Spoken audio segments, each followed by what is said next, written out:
आइए सुनिए, देखिए, समझिए सनातन सत्य। जैसी दृष्टि वैसी सृष्टि, दृष्टि विज्ञान। कुदरत, कुदरती रचना एवं कुदरत के कानून से शाश्वत सुख की प्राप्ति। जोधपुर के परम पूज्य महात्मा उपासक प्रोफेसर डॉक्टर सोहन राज तातेड़ के निर्देशन में सनातन सत्य। जैसी दृष्टि वैसी सृष्टि, दृष्टि विज्ञान।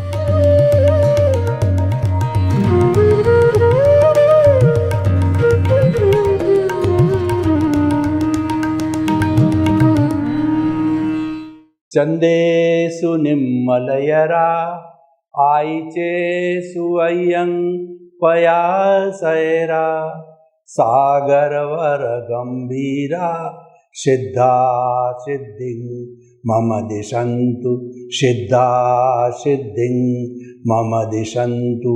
हे मेरे भीतर विराजमान शुद्ध आत्मा भगवान, आप अजर हो, अमर हो, अविनाशी हो, अनंत ज्ञान, अनंत दर्शन, अनंत शक्ति, अनंत सुख का धाम हो। आप रिद्धि सिद्धि प्रदाता हो, आप मुक्ति प्रदाता हो, आप सागर के समान गहरे और हिमालय के समान विशाल हो। मुझे मुक्ति की ओर ले चलें, मुझे ऐसी जागृति दो, ऐसा आशीर्वाद दो, ऐसी शक्ति दो, शक्ति दो, शक्ति दो। भाई और बहनों, मातृशक्ति को नमन। आज का हमारा बहुत सुंदर विषय ब्रह्मांड का रहस्य। ब्रह्मांड किसे कहते हैं? ये जगत, ये दुनिया, ये कॉस्मोस, ये वर्ल्ड, ये लोक, ये पृथ्वी, जहाँ पर जीवन है उसको ब्रह्मांड कहते हैं, लोक कहते हैं, पर्यावरण कहते हैं। और जहाँ जीवन नहीं है, इस लोक के बाहर एक अलोक भी है, वहाँ पर केवल एक तत्व है, वह आकाश तत्व है, स्काई तत्व है। वहाँ पे कोई जीवन नहीं है, वहाँ जीवित प्राणी नहीं रहते, वहाँ लाइफ नहीं है, केवल आकाश ही आकाश है। तो उस ब्रह्मांड का रहस्य क्या है, हम जानना चाहते हैं। उस ब्रह्मांड के अंदर तारे हैं, सूर्य है, चंद्रमा है, ग्रह है, गैलेक्सी है और कई कई चीज़ें हैं। इतने इतने अलग अलग तरह के 84 लाख जीवा योनि जो उत्पत्ति स्थान हैं, और उनकी संख्या करें तो असंख्य अनंत जीवित प्राणी, अलग अलग तरह के जीवित प्राणी अपना जीवन यापन करते हैं। इतने बड़े ब्रह्मांड का क्या रहस्य है, मैं आज आपको रहस्य बताना चाहता हूँ। ब्रह्मांड को मैं कुदरत के रूप में पुकारता हूँ। कुदरत कहिए, ब्रह्मांड कहिए, जगत कहिए, लोक कहिए, एक ही बात है। तो वो कुदरत किसे कहा जाता है, ब्रह्मांड किसे कहा जाए? कुदरत 6 समवाय के तत्वों को कुदरत कहते हैं। वो 6 तत्व कौन कौन से है? पहला तत्व है वह है चेतन। एक ही की परिभाषा करता चलूँगा कि चेतन तत्व, और ये 6 ही तत्व जो है एक समवाय के रूप में पूरे ब्रह्मांड में मौजूद रहते हैं। भूत, भविष्य और वर्तमान में ऐसी कभी भी स्थिति नहीं होती है कि ये 6 तत्व मौजूद न हो। इनके मौजूद रहने से ही ब्रह्मांड का अस्तित्व, इसमें से अगर एक भी गायब हो जावे तो ब्रह्मांड का अस्तित्व नहीं है। इसीलिए ये 6 तत्व अनादि अनंत शाश्वत है। इसमें से 5 है वो तत्व, 5 तत्व जो है वो अमूर्त है, उद्गल है, जड़ है, और चेतन तत्व केवल एक ही चेतन तत्व है। इसीलिए ब्रह्मांड के लिए कहा गया है कि एक चेतन तत्व को छोड़कर सारा ब्रह्मांड है वो जड़ तत्व से बना हुआ है, और सारा ब्रह्मांड मुख्यतः 2 तत्वों से बना हुआ है। जड़ और चेतन। अब चेतन की हम बात करते हैं तो असंख्य चेतनामय परमाणुओं के पिंड को चेतन कहा जाता है। चेतन तत्व के अंदर अनुभूति होती है, उसके अंदर संवेदनशीलता होती है, फीलिंग्स होती है, सुख दुख की अनुभूति होती है, और जड़ में ये नहीं होती। चेतन ग्रोथ करता है, प्रजनन करता है। इसका जो है हमारे भारतीय शास्त्रों के अंदर 9 कैरेक्टरिस्टिक बताई गई है, और विज्ञान भी अपने अपने हिसाब से इन 9 कैरेक्टरिस्टिक को एग्री करता है। यानी कि चेतन तत्व की ये कैरेक्टरिस्टिक, ये गुण, ये प्रॉपर्टी जो है विज्ञान सम्मत है। ये चेतन तत्व की व्याख्या हो गई। और चेतन तत्व के उत्पत्ति स्थान और जो है वो ओरिजिन ऑफ कंसेप्शन, इंसेप्शन, वो कहाँ जन्म लेते हैं, वो 84 लाख जीवा योनियाँ होती है। उनका मैं वर्गीकरण 84 का आपको बताता हूँ। कृपया पेपर पेन लेकर के लिख दीजिए। 7 लाख पृथ्वी का है, 7 लाख अप का है, 7 लाख तेजस का है, 7 लाख वायु का है, 10 लाख प्रत्येक वनस्पति का है, 14 लाख साधारण वनस्पति का है, 2 लाख देहेंद्रिय, 2 लाख त्रियेंद्रिय, 2 लाख चतुरेंद्रिय, 4 लाख नारकी, 4 लाख देवता, 4 लाख तिर्यंच पंचेंद्रिय, 14 लाख मनुष्य की जाति, 4 गति, 84 लाख जीवा योनि के अंदर ये 4 गति के प्राणी उत्पत्ति स्थान है। और इनकी संख्या तो असंख्य अनंत है, अनन्यूमरेबल है, गिनती नहीं की जा सकती है। इतने सब चेतन प्राणी इस पूरे ब्रह्मांड में अपने अपने कर्मों का भुगतान करते हैं, कर्मों का लेन देन जो हिसाब होता है उसकी पूर्ति करते हैं, परिणाम की पूर्ति करते हैं, उदय और प्रारब्ध के अनुसार जन्मते हैं, मरते हैं और अपने कर्मों का भोग करते हैं। ये तो चेतन की बात हो गई। दूसरा अचेतन तत्व, जड़ तत्व, मैटर तत्व कहा जाता है, इनएनिमेट कहा जाता है। चेतन को एनिमेट कहते हैं और जो है जड़ को इनएनिमेट कहते हैं। जड़ है वह गलन मिलन धर्मा है, वह वर्ण गंध रस स्पर्श वाला है। इसमें कोई फीलिंग नहीं होती, कोई अनुभूति नहीं होती, कोई संवेदनशीलता नहीं होती है। इसीलिए जब हम हिंसा अहिंसा की बात करते हैं तो अहिंसा चेतन तत्व पर लागू होती है। चेतन तत्व को मारना, दुख देना, कष्ट देना, ये सारी हिंसा कहलाती है। और जड़ तत्व पर ये लागू नहीं होती हिंसा अहिंसा, क्योंकि उसके अंदर चेतनता नहीं है, कॉन्शियसनेस नहीं है, संवेदनशीलता नहीं है, सुख दुख की अनुभूति नहीं है, फीलिंग्स नहीं है। इसीलिए वहाँ पर हिंसा का प्रश्न नहीं उठता है। और जड़ में देखिए ये हमारे जो है जितने भी रेलगाड़ी है और जितने भी मकान बने हुए हैं, हेलीकॉप्टर है, जहाज है, सड़कें हैं, बांध है, ये सारा जड़ तत्व कहलाता है। तो चेतन, दूसरा जड़, और तीसरा जो है जब चेतन और जड़ है गति करना चाहते हैं या मैं हाथ हिलाना चाहता हूँ, मेरे भीतर के जो सिस्टम हैं, जैसे कि मेरा ब्लड सर्कुलेशन सिस्टम है, पाचन तंत्र है, उत्सर्जन तंत्र है, श्वसन तंत्र है, ये जो गति करते हैं, ये गति करने का जो है मुख्य, इसका जो भाग, मुख्य जो सहायक तत्व होता है वो गति सहायक होता है, जो विज्ञान की भाषा में मोशन कहा जाता है। यानी ये गति करने में सहायक है। कोई भी ट्रेन चलना चाहती है, कोई भी फ्लाइट उड़ना चाहता है, कोई भी चेतन तत्व मनुष्य है दौड़ना चाहता है, गति करना चाहता है, तो पूरे ब्रह्मांड के अंदर गति सहायक तत्व है। वो एक सिंगल द्रव्य है, और सिंगल द्रव्य जो है ऐसा है कि पूरे ब्रह्मांड में एक द्रव्य के रूप में, पुद्गल के रूप में, एक जो है सुई की नोक जो है लगावे हैं, उतनी भी जगह खाली नहीं है कि जहाँ पर मोशन तत्व न हो। और इसका गुण ये है, ये उदासीन भाव में रहता है। जब कोई इसको जो है डिमांड करता है तो ये तुरंत मोशन देने के अंदर हाजिर हो जाता है और ये शाश्वत है, ये पौद्गलिक है, ये अमूर्त है और इसकी सहायता करने से कोई भी जड़ और चेतन है वो गति करने लग जाता है।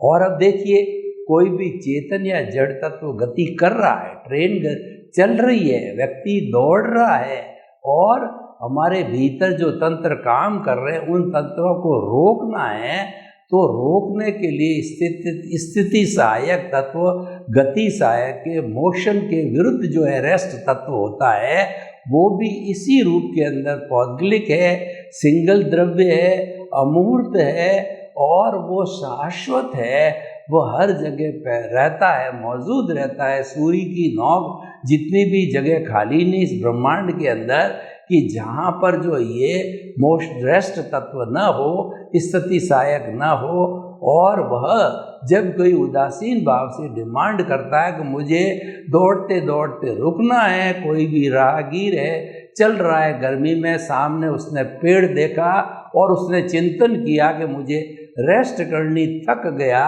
तो ये रेस्ट तत्व मौजूद है और वो पेड़ के नीचे बैठ करके रेस्ट कर सकता है। तो ये चार तत्व हो गए हमारे, चेतन, जड़ और गति सहायक, मोशन, स्थिति सहायक, रेस्ट। पांचवा तत्व टाइम तत्व होता है, काल तत्व होता है, जो कि वर्तना देता है। अभी 1 बजा है, अभी रात के 12 बजे हैं और समय की दृष्टि में देखें तो सबसे छोटा समय होता है जब पलक झपते हैं, जब असंख्य जो है समय निकल जाते हैं, वो छोटा से छोटा रूप है और इससे बड़े होते हैं अवालिका इत्यादि, फिर सेकंड होता है, मिनट होता है, फिर घंटा होता है, उसके बाद रात होता है, दिन होता है, सप्ताह होता है, वर्ष होता है, शताब्दी होती है और बड़ा से बड़ा अवसर्पिणी काल, उत्सर्पिणी काल दोनों का मिला के 20 करोड़ सागर का एक काल चक्र होता है। वो वर्तना देने वाला, वो हमारे काल तत्व की सबसे बड़ी इकाई होती है। तो वर्तना देने वाले तत्व को काल कहते हैं, टाइम कहते हैं। और छठा अंतिम तत्व जो इस ब्रह्मांड का है वह है स्पेस, आकाश। जो हम आकाश खुला देख रहे हैं वो आकाश हमें अवगाहना देता है। जैसे कि मैं 2 फुट बाई 6 फुट की जगह घेर रहा हूँ, आप जगह घेर रहे हो, ये मकान जगह घेर रहा है और दूसरा क्या है, सड़क जगह घेर रही है, फ्लाइट जगह घेर रही है, ट्रेन जगह घेर रही है। वो सारी जो है जगह देने वाला जो है वो हमारा ये जो है तत्व, ये तत्व हमारा जो आकाश तत्व है, जो कि हमें अवगाहना देता। अगर आकाश तत्व नहीं हो तो मैं आपके ऊपर गिरूंगा, आप मेरे पर गिरोगे और कोई भी को अवगाहना न मिलने से हम एक जगह स्थिर स्थायी नहीं रह सकते हैं। तो ये जहाँ 6 तत्व मौजूद होते हैं उसको ब्रह्मांड कहते हैं, जगत कहते हैं, कुदरत कहते हैं। तो अब देखिए, कुदरत की हमने जो है परिभाषा की है। अब जो है ये सारी जो कुदरत के अंदर सूर्य है, चंद्रमा है, नक्षत्र है, ग्रह है, तारे हैं, गैलेक्सी है वगैरह है और दूसरा ऋतुएं हैं और ये नदियां हैं, पहाड़ है, इतने हमारे उद्यान हैं, ये सब जो है कैसे संचालित होते हैं? तो इसका प्राकृतिक नियम है। वो उस प्राकृतिक नियम मतलब इनकी अवस्था बदलती रहती है। तो जब अवस्था मात्र जो है वह विनाशी होती है, उस अवस्था को हम कुदरती रचना कहते हैं। जैसे कि सूर्य समय पर उगता है, समय पर अस्त होता है, चंद्रमा समय पर उगता है और समय पर छिप जाता है, समय पे ऋतुएं आती है, सर्दी, गर्मी, वर्षा, और नदियां अपने 2 तटों के बीच में बहती है, समुंदर में ज्वार आता है, भाटा आता है। इस तरीके से ये सारा प्रकार जो अपना प्राकृतिक जो चलता है वह सारा प्राकृतिक कानून के तहत चलता है। और जब ये कानून बिगड़ जाता है तब सुनामी आते हैं, जब महामारी आती है, अतिवृष्टि होती है, अनावृष्टि होती है और भूकंप आते हैं, ये सब का कारण है कोई न कोई अव्यवस्था। जब प्रकृति में असंतुलन हो जाता है, उसकी सेंटर ऑफ ग्रेविटी डिस्टर्ब हो जाती है, या हमारी प्रकृति के जो 5 तत्व है, पृथ्वी जल अग्नि वायु और आकाश, इन 5 तत्वों के सहारे ये कुदरत जितने भी 84 लाख जीवा योनि है उन सब का भरण पोषण करती है, उनको जन्म देती है। और उसके साथ साथ में मन वचन काया की जितनी भी क्रिया होती है इन 84 लाख जीवा योनि में, वो सारी जो है कुदरत के इस 5 तत्वों से पूरे होती है। और जब उनका आयुष्य कर्मों का आयुष्य संपन्न हो जाता है तो वो सारे जो है जीवित प्राणी अपना शरीर पंचभूत का बना होता है, पंचभूत में विलीन हो जाता, पृथ्वी पृथ्वी में, जल जल में, अग्नि अग्नि में, वायु वायु में, आकाश आकाश में। और पूरे ब्रह्मांड की, पूरे कुदरत की जो एनर्जी है वो हमेशा कांस्टेंट रहती है। ये आइंस्टीन ने एक फॉर्मूला दिया, कैपिटल E = mc²। m है इस पूरे ब्रह्मांड की मास है और E है उसकी एनर्जी है और c कांस्टेंट। इसका अर्थ ये हुआ कि पूरे ब्रह्मांड की एनर्जी भूत भविष्य वर्तमान आदि अनादि काल से कोई परिवर्तन नहीं होता है, वो सारी एक सी कांस्टेंट होती है। मात्र ट्रांसफॉर्मेशन होता है, रूपांतरण होता है, बदलाव होता है, ठोस द्रव में बदलता है, द्रव गैस में बदलती है, गैस वाइब्रेशंस के अंदर बदलती है। और जिन लोगों ने फिजिक्स को पढ़ा है, sinusoidal wave cos theta sine theta और जो वेव लेंथ और फ्रीक्वेंसी को पढ़ा है, वो जानते हैं कि आज जितना भी इंटरनेट का ये आविष्कार हुआ है, ये हमारा सैटेलाइट से लगा के हमारा जितना भी टीवी है, मोबाइल है, इंटरनेट है इत्यादि, इतना इत्यादि जो इन्वेंट हुए हैं, उन सब के पीछे ये जो है वो हमारा वाइब्रेशंस जो है, वेव्स की थ्योरी, वेव्स का फॉर्मूला लागू होता है। ऐसा कहा जाता है कि एक परिंदा भी जिस ब्रह्मांड में पर मारता है तो पूरा ब्रह्मांड प्रभावित होता है। हालांकि वो इतना नेग्लेजिबल सूक्ष्म होता है कि हमारे को वो दिखाई नहीं देता, समझ में नहीं आता, पर होता है।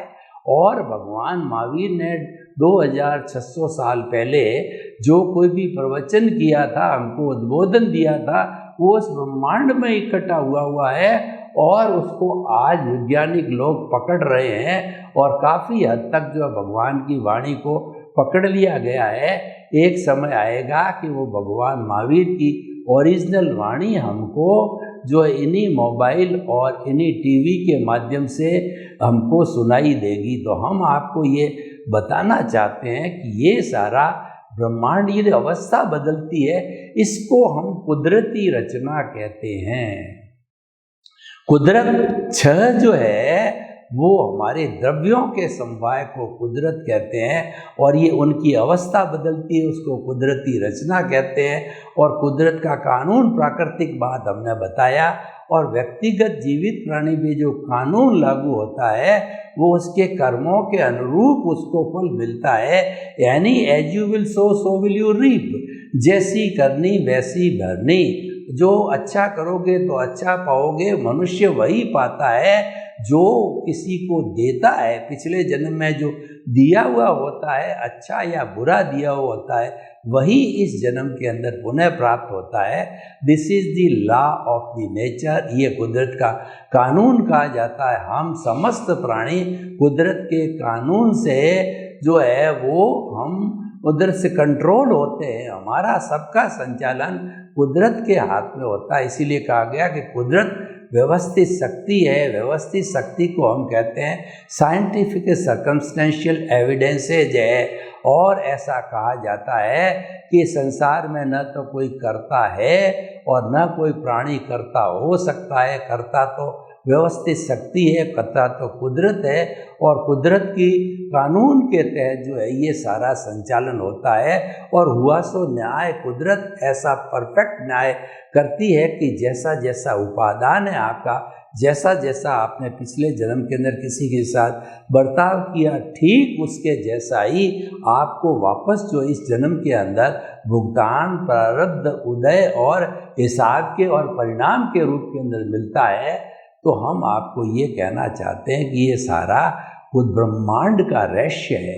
इस रहस्य को समझना चाहिए और आपने इस रहस्य को अगर समझ लिया तो फिर हमारा जीवन कैसे यापन होना चाहिए ये मैं बताना चाहता हूँ कि मुख्य बात है कि कर्ता व्यवस्थित शक्ति है, इस संसार का संचालन है, कुदरत करती है, आप कर्ता नहीं हो तो आप कई बार अपने अहंकार के वशीभूत कर्ता बन जाते हो कि ये मन वचन काया मैं हूँ और मन वचन काया का संचालक भी मैं हूँ, जबकि वास्तविकता तो ये है कि इस ब्रह्मांड का क्रिएटर, ऑपरेटर और डिस्ट्रॉयर कुदरत है। आप इसके क्रिएटर, ऑपरेटर, डिस्ट्रॉयर नहीं हो सकते हो, लेकिन आपने अहंकारवश, आपने मिथ्या ज्ञान, मिथ्या दर्शन के वशीभूत आपने ऐसा मान रखा है, यानी आप कर्ता बन रहे हो तो वो आपके कर्म बंधन का कारण होता है और उसी की वजह से आपके कॉजेज बनते हैं, कॉजल बॉडी बनती है और आप भवांतर के अंदर घूमते रहते हो। तो हमें सबसे पहले क्या करना है, हमको कर्ता पद छोड़ देना है। हमारे को जो कर्ता पद है, कर्ता भाव है, ऑनरशिप है, डूअरशिप है, उस पर पूरे जन्म जन्मांतर जब तक मुक्ति में नहीं चले जाते हैं उस दरवाजे को बंद कर दो, उस पर क्रॉस मार दो। कई बार क्या होता है कि आपने देखा होगा जहाँ के बिजली का पावर हाउस होता है वहाँ बड़े अक्षरों के अंदर क्रॉस लिखा जाता है और हड्डियों की खोपड़ी बनाई जाती है। इसका मतलब ये है कि ये बहुत डेंजरस प्लेस है, ये क्रॉस है। तो आपने कर्ता पद के ऊपर ऐसा जोरदार चौकड़ी मार दो रेड कलर की कि कभी भी आप कर्ता पद पर नहीं बैठो, कर्ता पद नहीं बनो, कर्ता बनने की कोशिश नहीं करो, क्योंकि सबसे बड़ा दुख का कारण है ये कर्तापन है। इसीलिए हमेशा हमें ये चिंतन करना चाहिए कि न तो मैं करता हूँ, न विश्व का कोई भी प्राणी करता है। कर्ता तो व्यवस्थित शक्ति है, कर्ता तो कुदरत है।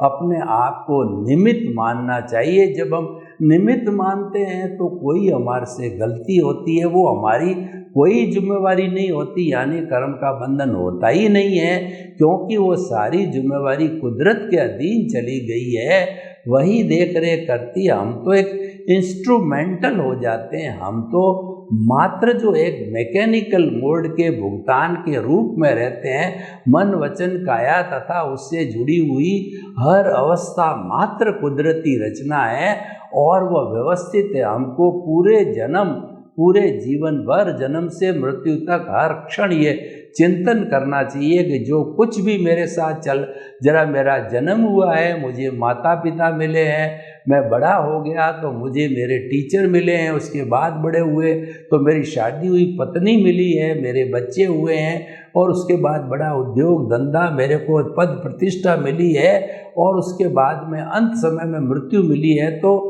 मृत्यु तक आपको यही चिंतन करता है, ये सारी कुदरती रचना है, मैं तो अकर्ता हूँ, मैं तो निमित्त मात्र जो है इस रास्ते पर चल रहा हूँ और इसको भुगतान और प्रारब्ध रूप के अंदर मैं इसको कर रहा हूँ, क्योंकि ये मेरा ही किया हुआ। पिछले जन्म में मैंने जैसे कॉजेज डाले थे उस कॉजेज के अनुरूप मेरे को मिल रहा है।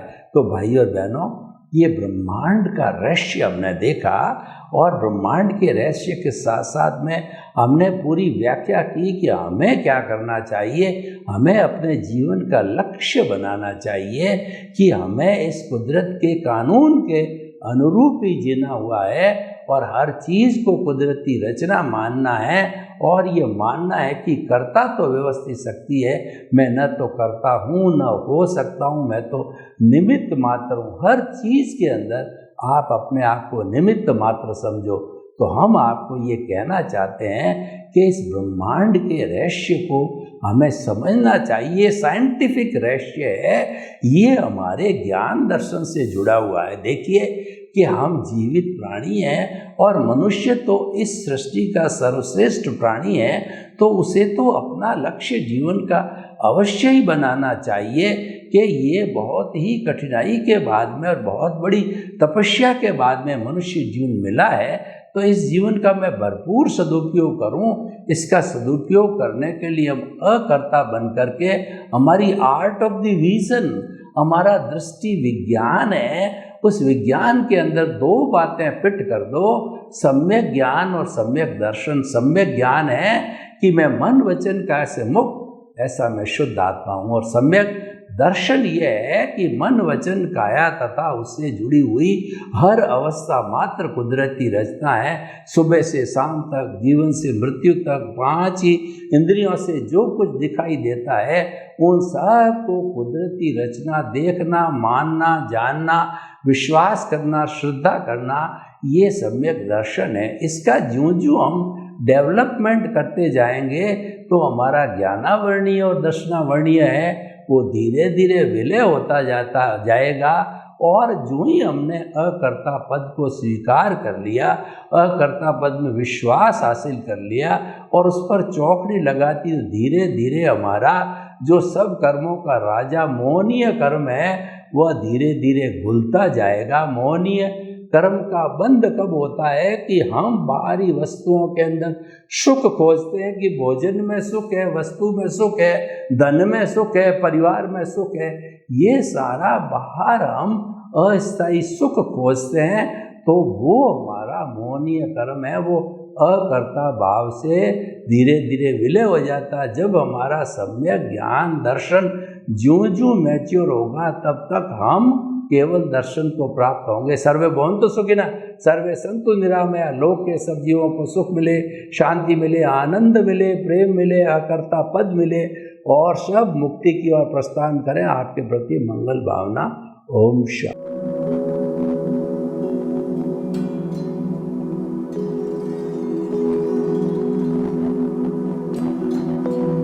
एक ऐसा अंतर्राष्ट्रीय ख्याति प्राप्त मानव जो गुरु प्रेरणा से पिछले 20 वर्षों से वानप्रस्थ जीवन जीते हुए 24 घंटे मानवता की सेवा में संलग्न है।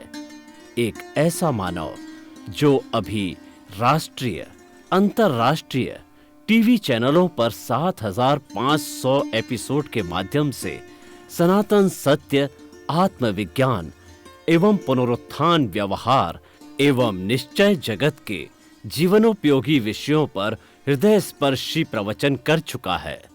उस मानव का नाम है महात्मा उपासक प्रोफेसर डॉक्टर सोहन राज तातेड़। प्रोफेसर तातेड़ द्वारा योग, दर्शन, शिक्षा विषयों पर रचित पीएचडी स्तर के 250 शोध ग्रंथ भारत के 100 प्रतिष्ठित विश्वविद्यालयों में शोधार्थी पढ़ रहे हैं तथा वे सभी शोध ग्रंथ वहां की सेंट्रल लाइब्रेरियों में उपलब्ध हैं। महात्मा सोहन राज ने अभी तक हजारों स्कूलों, कॉलेजों, विश्वविद्यालयों एवं संस्थाओं में सेमिनार, वर्कशॉप, कैंप लगाकर लाखों विद्यार्थियों को योग, दर्शन, शिक्षा का प्रशिक्षण देकर उन्हें सुसंस्कारित किया। डॉक्टर तातेड़ ने भारतीय संस्कृति उत्थान के 4000 से अधिक समसामयिक विषयों पर आर्टिकल लिखकर ऑनलाइन जर्नल, पत्रिकाओं, वेबसाइट्स पर प्रकाशित किया, जिसका उपयोग लाखों पाठक कर रहे हैं। उपासक तातेड़ के 5000 से अधिक आज का सुविचार, आज का शुभ संदेश, आज का मंगल भावना योग आदि चिंतन websites, Twitter, blogger, Facebook, YouTube माध्यमों से लाखों लोग अपना जीवन निर्माण कर रहे हैं। मानवता के मसीहा ऐसे महामानव महात्मा सोहन राज तातेड़ के प्रोफाइल को अभी तक विश्व के 20 लाख दर्शक यूट्यूब पर, 12 लाख गूगल पर एवं लाखों दर्शक फेसबुक, ब्लॉगर, ट्विटर और इंस्टाग्राम पर देख चुके हैं।